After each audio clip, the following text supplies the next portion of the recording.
Here's what I hope to accomplish today, and a little bit about me. So again, my name is Keith. I am the lead clinician at AspenRidge Fort Collins. I have been working at this organization for 2.5 years. I spent 20 years in the social work field. Of particular interest to me was trauma-related issues and human crisis were really the first things that I worked with. Spent 5 years as a victim advocate for the Loveland Police Department, several years working with foster kids coming out of foster care that experienced severe trauma, working at homeless shelters. I've even worked in natural disaster. I have pretty much covered the entire board when it comes to crisis and trauma, even doing a 1.5-year stint at a mental health facility. So I've watched crisis and trauma. Of particular interest to me has always been how that interacts with the brain. My specialties are trauma integration, CBT, obviously addiction treatment, and the intersection between the two, which is how I got involved in neurology in the first place and using that in my groups. So that's a real brief little bit about me. If you have questions about that later, please ask me. Please feel free to do so. Here is what we want to talk about today. I want to put this in context for you. So we do groups here in addiction treatment, and I'm sure many of you are addiction treatment specialists. We do groups all day long. We have people in groups for at least 14 groups or actually, 21 groups a week when they're in our partial hospitalization program. And even our IOP is 9 hours of group per week. People always ask me, why are groups important? What makes the group experience so much better? If you're familiar with this, we all know that, so groups are about 80% more effective than just individual alone for addiction treatment. So we all understand this. What we want to do today is to put that in context. And this is actually a process that I do in one of my CBT groups that I teach.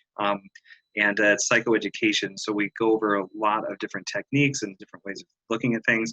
I always bring it back to the neurology piece so we understand it. So we're going to go over a brief review of the neuroscience and social cognitive behavior. I'm going to do so kind of how I would for the clients when I'm working with them and helping them understand this process. We're also going to discuss the dynamics of group identity from the behavioral perspective. How do people actually behave in groups? What creates the behavior behind that? And we will put that in context with the in-group, out-group theory, how that works in the brain. And again, we'll be teaching that just like we do for a psychoeducational CBT group. After that, once we get through the applications piece, I'd like to discuss a little bit about how this looks societally. I decided to switch these after what we've seen in this country over the last couple of months, so we will talk about applications. Towards the end of that, that's where we'll have the chance to provide opinions and have some dialogue, because a lot of the ideas that come from this are from my own experiences and from research. So we can discuss those things as well. And I'm hoping that we'll have plenty of time for discussions. So I'm going to be watching my clock here to make sure that we make it through all of these pieces so we can have a good, robust chat after we're done here. So that is what our objective will be at this time. What I'd like to do is pause for just a minute to do what I can to see you guys, because I can't see anybody right now, so I have to switch this around real quick. So you just bear with me for hopefully less than a minute. We'll change things around a little bit. Okay, here we go. There we go. Okay, now I can at least see Karen. So hi Karen, thanks. I need a human to interact with, so she'll be my volunteer today. So here's how we begin this discussion. Typically when I'm doing these in groups, I'll provide this background, so I'm going to do that. Oh, not this background. That's just my favorite place in the world. So let's go right into the discussion. Here's what we teach folks here. What we understand about human beings is this. Group survival is our heritage. It's our legacy. And here's how that kind of works. If we kind of picture ourselves back in the tribal days, so to speak, for the first several 100,000 years of our existence, we were in tribes. We existed with no more than 30 to 40 people in our lives for our entire lifetimes. What we typically don't forget, or typically forget while we're doing that, is that that was 98% of our history. So as human beings, our interaction and need for each other comes down to our very survival. We have only moved into cities and began to, cull animals and, grow our own food over about probably the last 4,000 years. Some people conjectured it was probably a little bit longer than that, but the first evidence of cities and the first evidence of people living in permanent habitation was about 4,000 years ago. And as I said, that's about 90%, 98% of our history that we have spent only with a few people, and those people were our essential survival mechanisms. We could not exist without other human beings at that time. As we've grown as a species, become all these complex problems, all these different issues that we face because we've come together as we have, and because resources have become more available, such as food and time and buildings and everything that we've created as a species at this point in time. We tend to forget that all of our wiring is towards that tribal life. This is something that we have always needed in our lives. This is very much the case when it comes to our wiring. So what we see on our wiring are a lot of different ways that human beings have a need to interact with each other, let alone the emotional implications of what that wiring means. But our brains really do interact with each other without our knowledge or permission most of the time.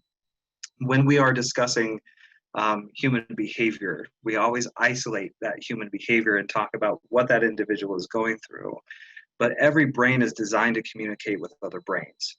And there are lots of different ways that happens. We're going to focus on one in particular today, but that's the wiring that we experience and what we have. We have these special neurons, and I always ask people when I have the opportunity if everyone has heard of mirror neurons. I'm going to assume you haven't, so I can explain that process. About 30 years ago, 40 years ago, they discovered a set of neurons in the human brain that actually communicate with other neurons. So when they are active, another person's mirror neurons go off. This is an automatic response. This is not something that we can help. This is a physiological reality. When we see somebody else, for instance, we actually try on their expression, for lack of a better way of putting it. When you see somebody feel very angry, or very upset, our faces very imperceptibly, our facial muscles will respond to that. That's that mirror neuron process. Our brains are communicating with other brains at every given moment during the day, anytime that we interact with another person. That is the basis of empathy, and that is the basis of understanding why we have this in-group, out-group process. So when we read each other in communication, there's several prevailing studies out there that talk about the split of what communication looks like in humanity. How much is language, how much is body language, and how much is tone of voice. Most of these studies do suggest that over 50% of communication is through body language. That is the mirror neuron process. They talk back and forth to each other all the time. When we experience pain, this is another thing that's very important, and we'll move to the next slide for this one. Or I'll briefly explain this one real quick before we move on. When we experience pain and another person observes that pain, that person will literally experience that pain from the emotional standpoint. So that's the basis of the empathy, and it happens in our brains. I'll illustrate that in a minute. But I did want to make this point before we move on. What can happen in the human brain and where in-group, out-group theory comes from is that we are literally capable of having more empathy for someone we relate to in what we call our in-groups, which I will explain in a moment, than we are for people who are in our out-groups. This is actually shown through brain scans, which we're going to be looking at a lot today, so I will illustrate to you how that works. This is where the darker side of humanity comes in. Because if we cannot empathize with another person, we are capable of objectifying that person, and the rules of humanity that we have do not apply anymore once we look at somebody as a member of our out group. And again, this is a physiological process. This is not just a behavior. Though I have some solutions for the behavior that may be useful. So we're going to move on to that. So here we have the human brain. And Karen, can you see my pointer? I can, yes. Yes? Okay. So here we have the human brain. On the left-hand side here, what we're looking at is what we call the pain matrix. So when we experience pain as a human being, and that's physical and emotional pain, because we have to remember that the human brain does not distinguish between physical and emotional pain. When we have the pain matrix, there are many areas of the brain that are working in conjunction. So we have the parts of the brain that are telling us to respond, which are right down here on the bottom of the brain in the section we call the limbic system. This part of the brain down here is notifying us whether we are safe or not, whether we need to take action or not. And then we see the middle part of the brain here, and that is the motor cortex. The motor cortex is telling us what actions we need to take.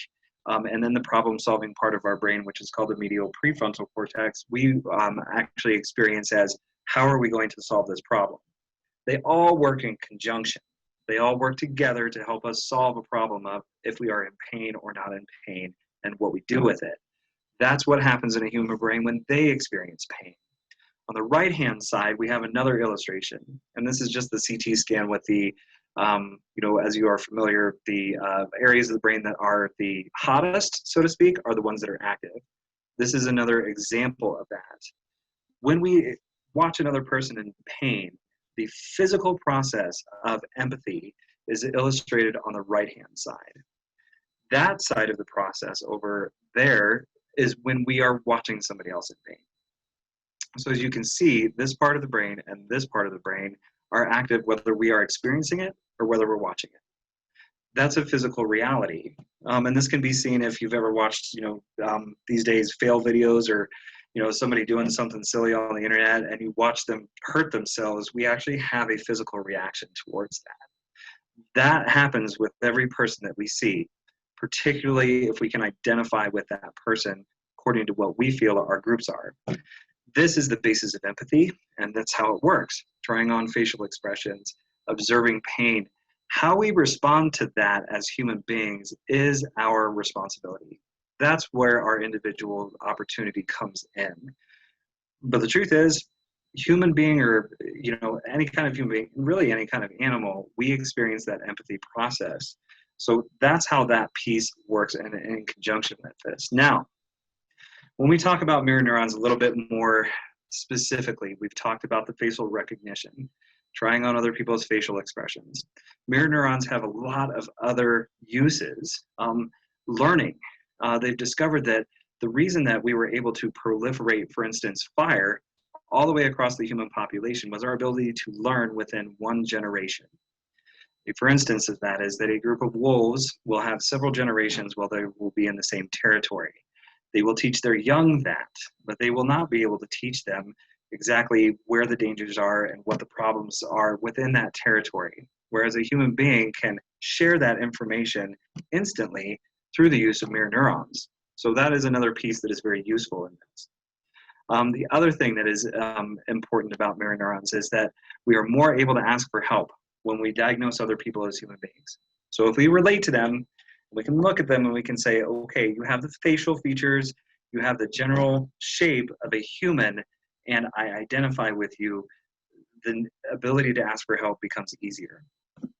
Actually, I think that this is an issue, and this is just a professional observation, when it comes to power dynamic between therapists and helpers and people who are needing the help. If they perceive that we do not understand where they're coming from or perceive that they will not be able to get help because of something that we are, they will have a harder time asking for that help. So that becomes our onus to become more aware of that. That's another thing that I think is important. Mirror neurons come in relationships. When we identify somebody as an in-group member, when we identify somebody as a person who can be helpful and person who will meet our needs, we have more physiological desire for that person and more attraction. That all comes from that mirror neuron experience where our brains are communicating with each other.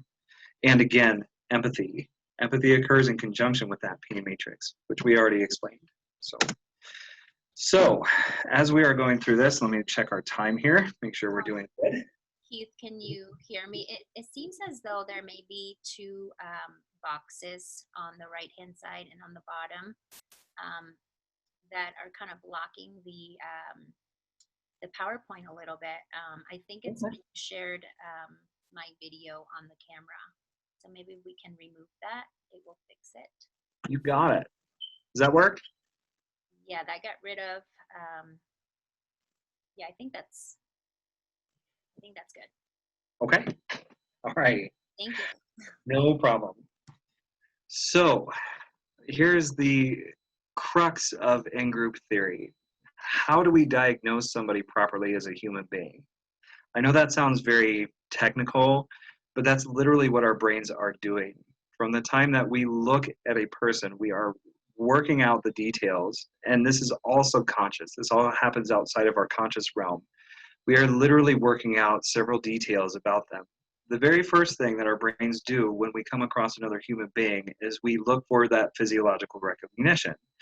Now, this goes beyond just, race, ethnicity, that kind of thing. It's really looking for the human form.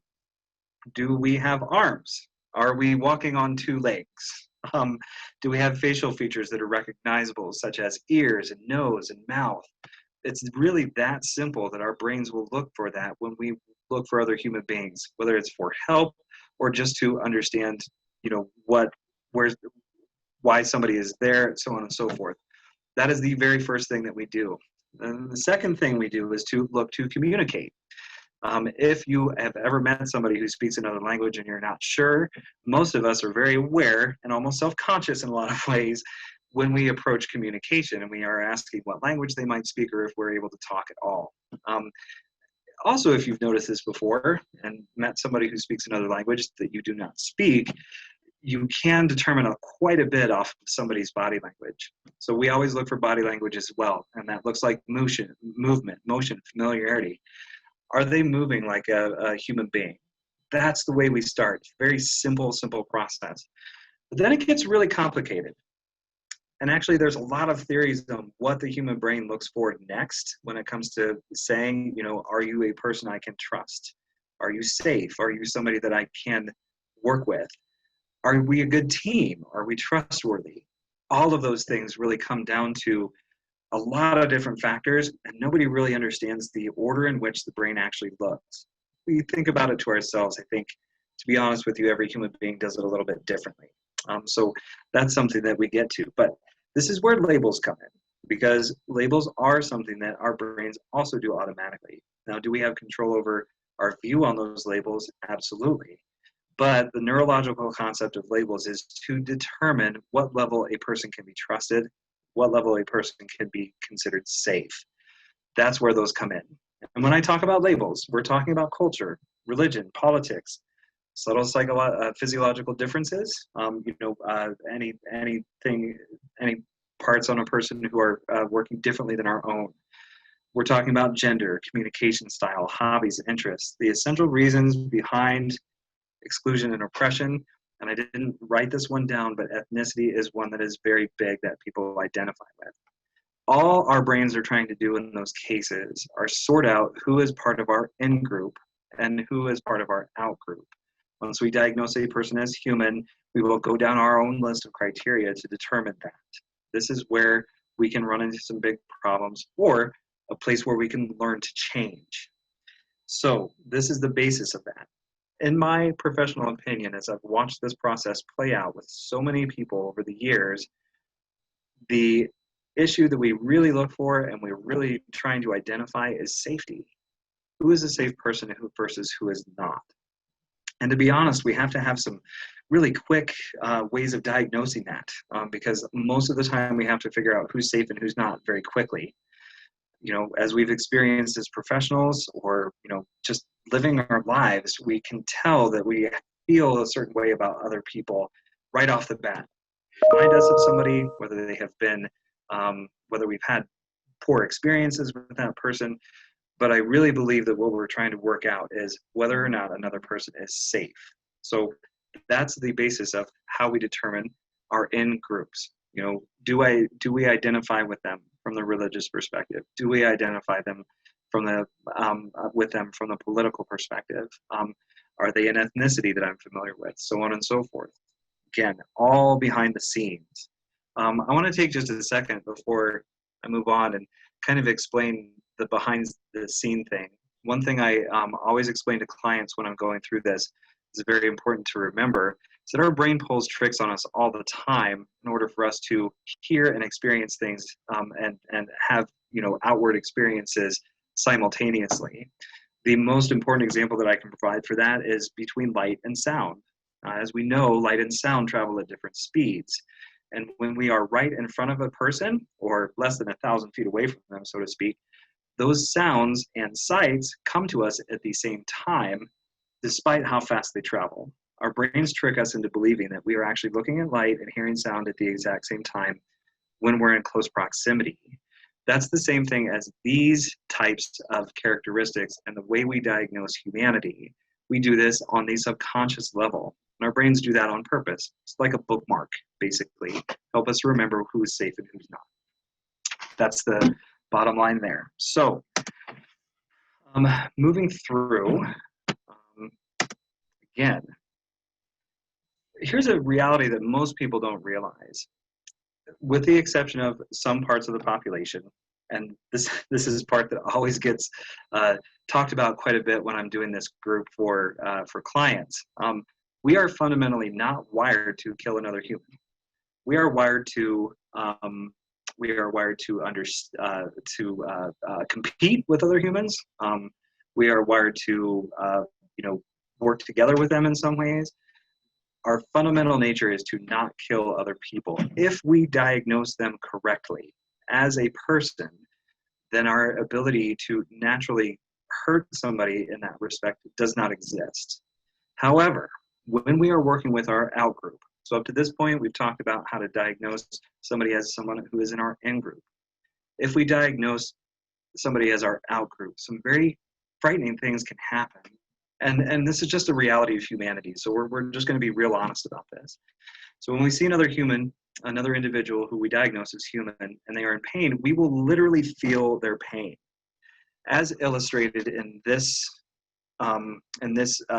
diagram, and I have all of my resources at the end of the presentation. So please, if you'd like a copy of this, please let me know.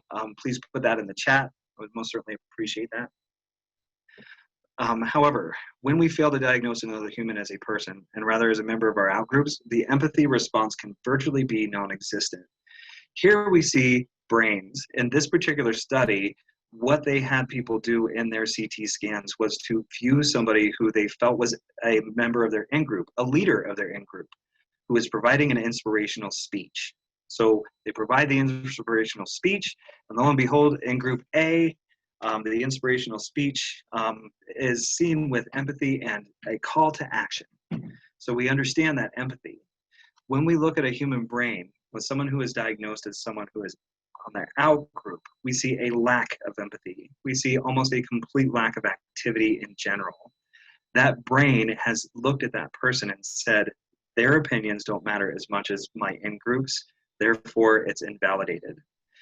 When we are looking at somebody as an out-group, this is a very challenging and dangerous place. This is actually, I show this documentary in this group typically called The Brain, and it's by Dr. David Edelman. It's on PBS. A fantastic pop science way of looking at it, but the research behind it is very sound. So when we're looking at out-groups, under certain conditions, this is the basis of oppression. This is a basis of genocide. And that's a very scary and frightening piece if we look at it. We can look at another human being, and if we do not acknowledge their humanity and we physically don't see that humanity, then we are capable of doing very terrible things to them. And the scary part is that we're all capable of it, but we're also all capable of changing this. So here's where we kind of tie this into addictions and why we teach this in the recovery community. So that's the consequences of the out-group piece. I really think that recognition is the thing that's going to help us out the most as a species. But here's how we tie this back in. So we have this idea that we work through when it comes to when it comes to in-groups, out-groups, our physiological responses to people that we have a hard time identifying as an in-group person or as a human in general. Here's where we tie this in. So in the cognitive behavioral model, something that we're all very familiar with, this is what we see and a paradigm that works. And again, as we've worked through science, and especially over the last 20 years, we've started to understand this actually does change the shape of the brain when we follow this paradigm. Here we have, of course, any situation that we're in. We have thoughts about that situation, we have feelings, and then we behave according to those feelings. So what we provide for our groups is a cognitive restructure, and this is how we do so.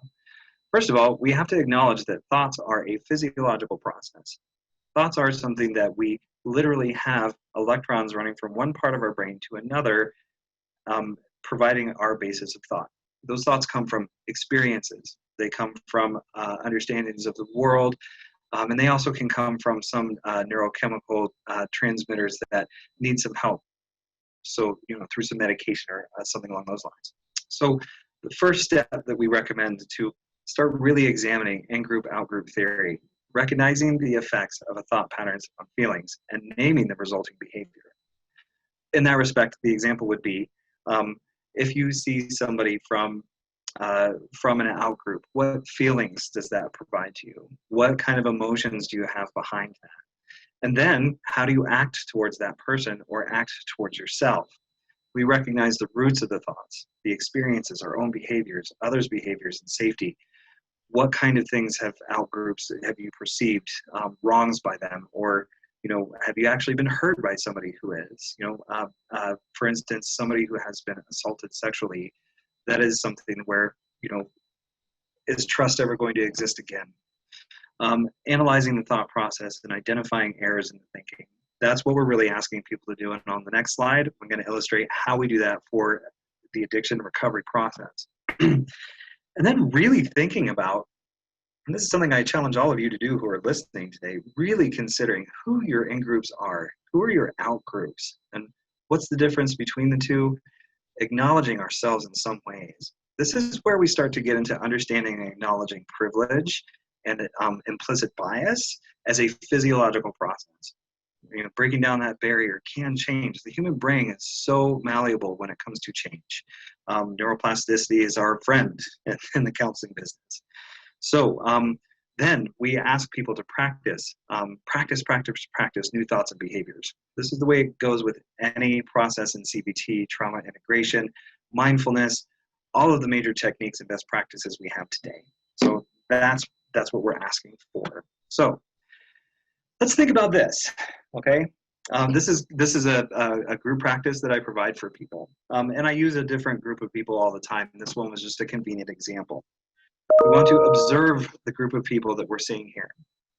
We have to notice what observations about these people come up first. What are the first things that we notice? Let's look at that physiological process. We all know that they have faces. That's all we're seeing, right? Don't know anything outside of that, but those faces are recognizable. There's eyes, there's nose, there's lips, there's ears, the things that we can see. That's typically what we come first. Recognize what's fact versus assumption is another piece. All of the people here are human beings. To quote Shakespeare, prick them, do they not bleed? In that respect, that is something that we can notice. Then we start looking at the things a little bit further, and we can start noticing culture. We can start noticing skin color, perhaps some a little bit about their religious beliefs or backgrounds. In our groups, when we're doing in-group, out-group theory, we then ask people to look at 3 of those people and realize that 3 of them experience addiction. They are in active addiction, and we talk about the feelings behind that. Then we ask people, 3 of them are in recovery. And based on that information, can we really tell who those people are? Can we really tell who is somebody we can identify with and who they can't? This is something that becomes more important as people go through the treatment process. Here's the suggestion that we make to people: to acknowledge humanity, acknowledge differences, recognize the bias, validate the struggles of other people from the human perspective first. I'm going to move this so that you can see it. Thank you for your patience on that. Validate the struggles of every different human experience. Identify the need for connection within those groups. One of the groups that we ask people to connect with is their own treatment group. Not only their own treatment group, but also the recovery community in general. Being able to identify as a member of a community is vital to recovery. And this is why we use this process in addictions. I want to illustrate this for you real quick, and we're going to wrap up super fast. Let's see, hold on just a moment. Back, okay. Another concept that we cover, and I'll cover this real briefly, when we're doing relapse prevention groups, is what we call the 5 S's of recovery. This is something that we picked up off of another organization that's cited in my citations. But this is really one of the things that we discussed and how this interjects with addiction recovery. Structure, spirituality, supervision, self-care, all parts of the structure of beginning to get what we call a program. This is the program. One of the most vital pieces to that is support. Being able to have people who identify as an in-group, who understand the disease of addiction and can help support you for, in most cases, a lifetime. So we want to be very clear about this. This is our agency stance. Beyond someone to talk to, it really is a physiological need to have that support. So we support at AspenRidge all pathways to recovery, but this is non-negotiable. There is a need for connection, and it's physiological, and that's why we support sober support in some way, shape, or form. So, we have people who identify in recovery with their other treatment, individuals in treatment. We have people who identify with the AA programs, with Smart Recovery. It does not matter as long as there is an in-group connection. Our brains will physiologically be drawn to that and understand it. This is how we use the concept of in-group, out-group to help illustrate the importance, the absolute vital need for some sort of recovery support. Identifying with that in-group is vital. Helping people understand that is vital. That's why we do it. Now, we are doing pretty good on time. So I'm going to go ahead and just, put the discussion out there real quickly. I've got all the questions for people, but I want to kind of provide a platform for our discussion coming forward. Any questions for me? So we have the opportunity to do this. So in-group, out-group applications in society. The question we've been asking ourselves over the last couple of months is, what really does matter? What does matter? This is what matters. We're wired to need each other as human beings. We're wired to need to understand. We're wired to need help. No person exists in a vacuum. We are all individuals, but we are a collective. All human life has inherent worth. Yes, I ripped that from the Code of Ethics for Social Work, but I am a social worker, so I can do that. All human life has inherent worth. This is only the first step. If we automatically recognize the human form first in our brains, this gives us the ability to empathize with others. We're able to identify them first as human beings and then understand and acknowledge what they've been through. I believe that's a key to helping a lot of what's going on in society, not just in addiction and recovery. Identifying a person only by their groups creates objectification, and it's the root of oppression. But we also have to understand that experiences matter. History matters. So validating those experiences for other groups, other people that are either in our out groups or understanding where they're coming from, that is for our own survival. And that's something that I've learned as I've gone through this process. Humanity is the group first. Understanding the experiences of other groups is just as important. I think that's where the conversation ends a lot of times, is that all humans matter. Their experiences matter as well. And understanding that is the key to empathy for clients, for people in recovery, for people in society in general. So that's where I'll leave it. I'd like to open up the floor for a little bit of discussion. I think we've got about 10 minutes for that. So if we're capable of doing so, what I'd like to do is actually turn this off right now so that we can work together and I can see everybody's faces. And again, ground rules on this, discussion or questions that have been answered over chat, I'm going to try to address those first.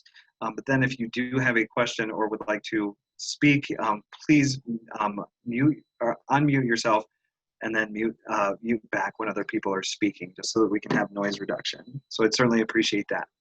And again, I'd like to thank you all for coming. These are the references I was speaking of. I'll go over those real quickly, so we can have some basis of understanding there, and this PowerPoint is available if anybody would like it. So let us move to stopping the share and getting to questions and dialogue, because that's what this is all about in the first place. I can see everybody now. Thanks for joining me. Certainly appreciate that. Let's see. So let me start with the questions that are in chat. I think that is one of the most important things. Let's see. Oh, copy of all the info. Yes, we can do that. Oh, sociopaths, psychopaths. Yes. Parent alienation, Stockholm syndrome. That is a whole load. So I'd like to thank Janie for that question. I'm not sure I can get to all of that, but I can start with the sociopathic, psychopathic. One thing that we do know about the sociopath brain is that it is incapable of feeling empathy. They actually look at other human beings, whether they're in group or out group or not, with less empathy, and their pain matrix works differently. Their pain matrix is not able to acknowledge when another person is pain. This causes curiosity in them, some understandings, and wanting to desire to understand why other people feel pain because they cannot get it themselves. This is a physiological process. They've done CT scans and a lot of brain work with people who happen to be psychopath or sociopath.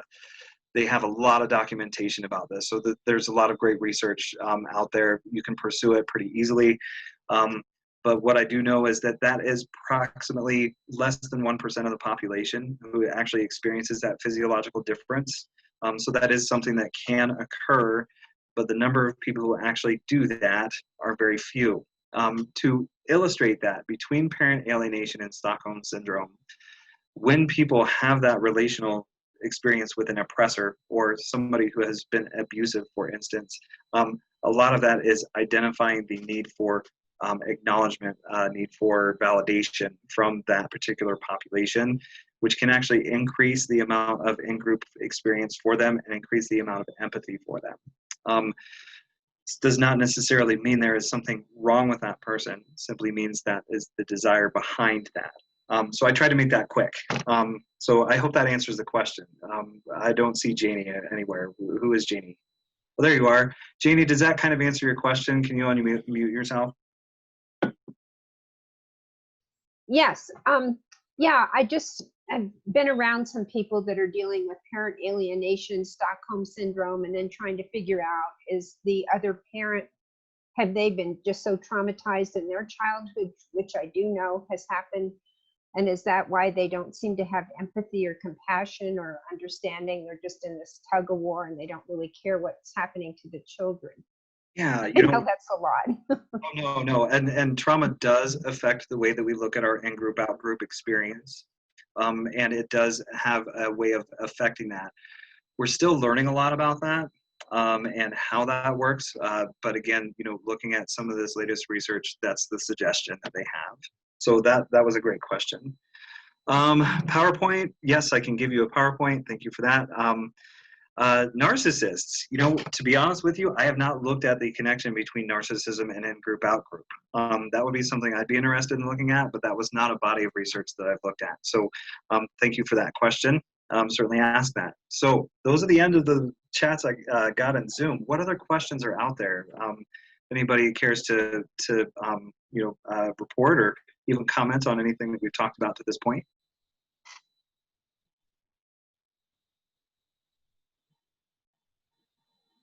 Who wants to go first? This is Jackie. Can you talk a little bit more about supervision under the 5 S's of recovery? Oh, yeah. So supervision in that paradigm, I've used a lot of parallels when we teach that in relapse prevention. The supervision is essentially having somebody held accountable. In the 12-step community, typically that's a sponsor with a one-on-one relationship, or at least somebody who is understanding that a person in recovery can be honest with if there is such thing as a relapse or some sort of emotional relapse, as we like to call it. So when somebody is struggling, who is looking at that? In treatment, we do that automatically. We give people UAs, we provide that supervision for them so that they can get through the first parts of recovery safely. But that supervision and accountability has to come from somewhere eventually, and it has to be sustainable and long term. So that's what I meant there. Can you address group dynamics on Zoom? Because it's really distracting. People are looking down, they're eating, their dog is sitting there, they run to the door to get something. I want them to focus on the class. They're like, you don't realize I've got a life. Yeah, I hate it. Let's be honest. Like, it's so frustrating because it is hard to hold people accountable in that respect. Especially when, and we've had this in our group so much where we had somebody the other day who was like driving and eating a bag of Cheetos, and we're like, how is that appropriate? Like, but the barriers of being held accountable in an actual group where we have a chance to do group norms and we're in person and everybody has that same expectation has been extremely challenging. I don't know about anybody else, but I've had that quite a bit. The only thing we found that can really address that well is really setting that expectation and even like doing it multiple times throughout groups to help people understand that. Another thing that helps, and this is actually kind of in line with the in-group theory, is when we group norm, being able to have that expectation be put up front does provide some level of comfortability for some people. Doesn't guarantee that we're actually going to get them to do it. But setting that expectation right up front and then revisiting that several times throughout the group has been the only thing we've been able to help with. But that's still not going to help that fellow who likes to drive around and eat Cheetos. So it's just over and over expectations. That's really what we found works. So thank you for that, because I agree 100%. Other questions?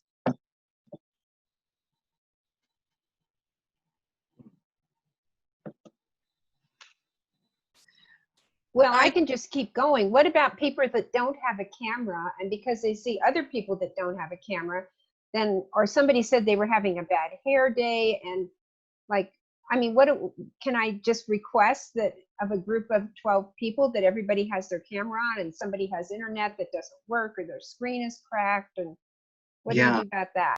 I think that's a reasonable expectation. When we are heading into these groups, norming as part of the in-group process, being able to provide some sort of basic expectations in that respect. Some people may experience resistance, but the truth is that creates safety, and it creates the normalization. So I would highly encourage that. So thank you. We got about 2 minutes. Yes, please. Yeah, I just wanted to add to that. When we've got multiple people on the call, the reason, like, I turned my video off because it helps your bandwidth of your presentation go out to the other people better. Because if you have a lot of people with their video on, it starts taking up the bandwidth of the call. And so that's why you'll see that from some people. And I think that Zoom is really changing the way we interact, because look at all of us on mute. We're not like hearing the pen going on and off, on and off, on and off on the person to our left or whatever.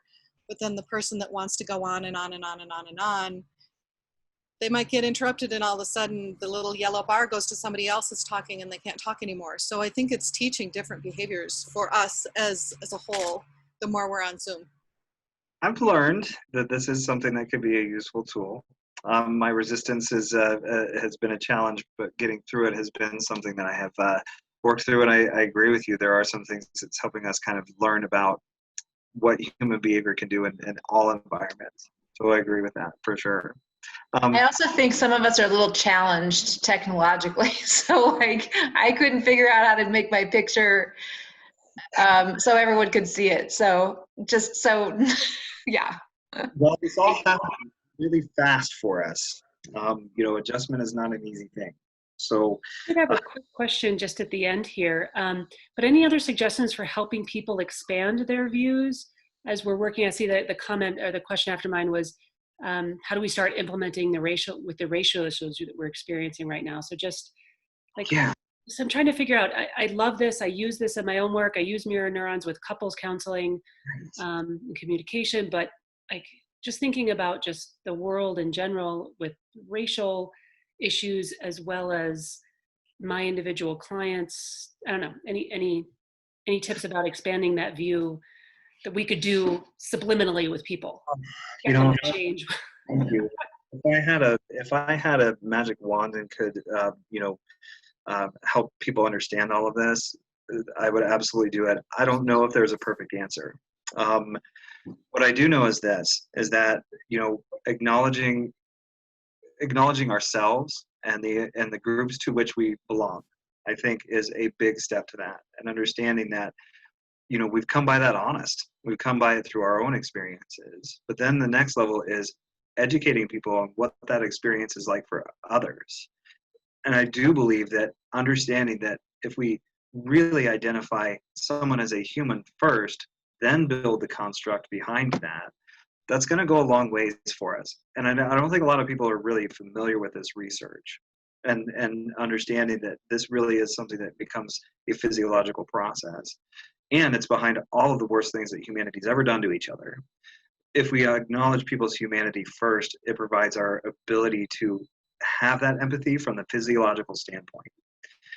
Then we also have to go that next step, because I get it. Some people say all lives matter, but that stops short, because we do need to acknowledge for instance, in the racial bias of things, that some of us in this world have more privilege than others, because that's where our world works at this point. And there are populations who've experienced serious oppression. Being able to acknowledge that brings down that barrier. But if we don't acknowledge each other as human beings first, we have a very hard time understanding that, because our biases will take over physiologically first. So I do think it does have to do with stripping everything down to the human being and then constructing from out there. But that is more of a personal opinion than it is anything else. So I'll let that be what it is. Just from my own experiences. I got another question. Can I do more groups like this? I thought let's talk. Yes. Yeah, I would love to do that as well. I do have some negative core beliefs that are derived from trauma, ideas, thoughts that come from that, and I will be doing a lot of these in the future. So if it's something that people are interested in, we can definitely facilitate that. Karen has been gracious to ask me to do these things, so I would love to, and I appreciate that. Any other questions? We've got like another 2 minutes or so. Oh. Yes, thank you very much for coming as well. I certainly appreciate that. I've got time for one more if anybody's got one.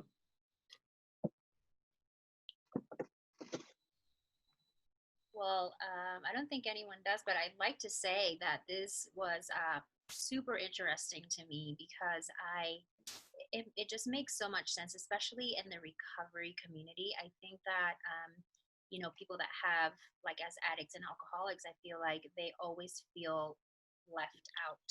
It's kind of like something that it's very common.